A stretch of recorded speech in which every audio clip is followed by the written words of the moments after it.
The investment plan for Europe is gaining momentum.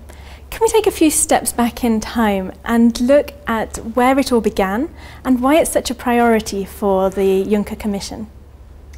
We were thinking what is wrong in the European economy, in the European Commission, and also we were meeting a lot of people in the market, asking why they are not investing in Europe more than they are doing at the moment. And then we found one practical reason, that there's lack of risk financing, and the investment is the main challenge at the moment in the European economy.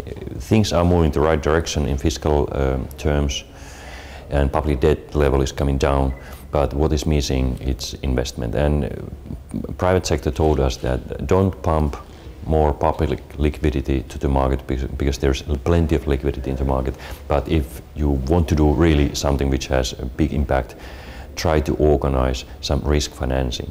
And that's why we wanted to establish EFSI, European Fund for Strategic Investment, which provides loans, guarantees, equity also, quasi-equity, mostly to private investment, but also public-private partnership, in order to crowd in private money, which is already there in the market. So it seems to function quite well. And you personally have involved the European Committee of the Regions right from the beginning. Why is it so important for you to get regions and cities on board?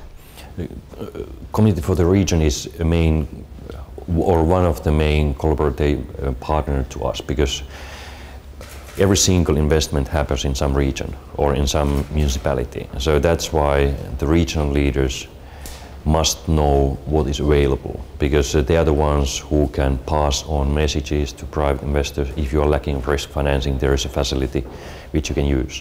And also they are the ones who can pass on the message to the regional banks that there is a facility for SME financing if you are interested in to serve your clients even better than you are doing at the moment. And also the regional leaders are the ones who are responsible of public investment and public-private partnership investment. So that's why we have to spread the message all over the Europe, and there the regional leaders are the most important partner for us. But it hasn't always been plain sailing. There have been some suggestions that the investment plan is taking the attention away from the structural funds. How would you respond to this criticism? This is not our intention, because we want to create added value, and EFSI is something which we have not had in our toolbox so far. So the basic idea is to use EFSI in order to crowd in private money, instead of just focusing on public investments. So cohesion funds, other EU investment funds are there in the region's disposal, and now we have managed to launch a communication where we explain how it's possible to use EFSI together with structural funds and cohesion funds. So EFSI is supposed to bring added value to what we have done so far, and I do hope that we can be very helpful for regional leaders and regional governments. If they need anything, they can contact to the European Investment Advisory Hub, EIHB. It's a new service for public and private investors if they want to know more how to, for instance, improve the quality of investment, or how to combine structural funds with EFSI. And one last question, if I may. Some regions, some cities, even some member states seem to be reluctant to use the investment plan to its full capacity. What would be your message to them?